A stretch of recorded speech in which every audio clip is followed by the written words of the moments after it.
Nottingham Citizens is a diverse alliance of 44 community organisations committed to building relationships to effect change in the city.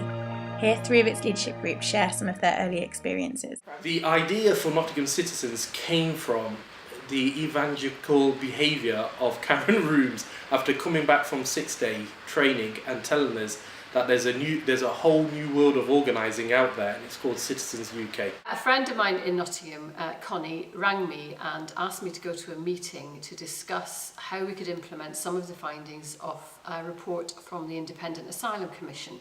She twisted my arm and I went along to a meeting, and at that meeting was Jonathan Cox, who was a community organiser from Citizens for Sanctuary. And so it was through Jonathan that I got recruited to community organising, slowly, and not really realising what was going on, but I did recognise that the way we were addressing issues, bringing them into problems and being organised about how we would solve, address those issues, there was something else going on.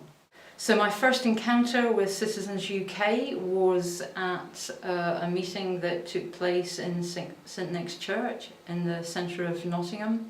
I think it was in late 2010, and I went along to the church. There was myself and maybe about another 20 people and a number of different leaders from Citizens UK, and we talked about our vision for the city, what sort of city we wanted Nottingham to be, and what we had in common, and whether we wanted to work together to try and make that vision more of a reality.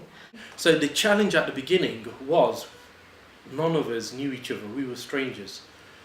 Although Karen's church is about 600 metres away from the central mosque where I was a trustee, we really were not in relationship. The 2 organisations were not in relationship, and the rest of the leaders out of the half a dozen that were on the steering group, there was the university, there was the Christian Centre, none of us were in relationship. So it took time to build trust, to build the relationships, for there to be enough energy for it to take it forward, and goodwill. We took on the Police and Crime Commissioners Assembly, which was in November, 6 to 8 months before our founding. The political opportunity was there, but also it was a way of helping people see what organising looks like on the ground, see us in action. Because we're in a recruitment phase, and action is a brilliant way for people to get a sense of what organising feels like and what we might be able to do. So it was a bit of a vision building thing as well. It was my biggest highlight because one, it was the first thing that really felt like we did something together, that we did this.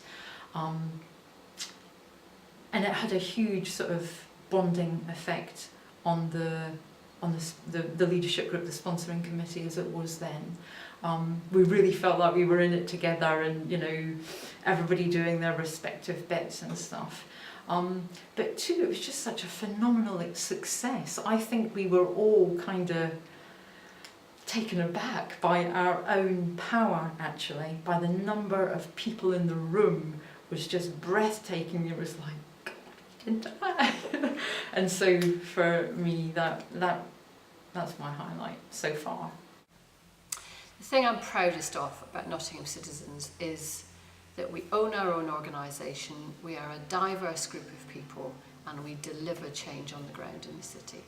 I will always be proud of that I was part of building Nottingham Citizens, and I co-chaired our founding assembly, because I think history will remember us. I think we're going to make a difference. We're making a difference not just in Nottingham, but I think we're going to make a difference nationally. And when people come to write the history of community organising and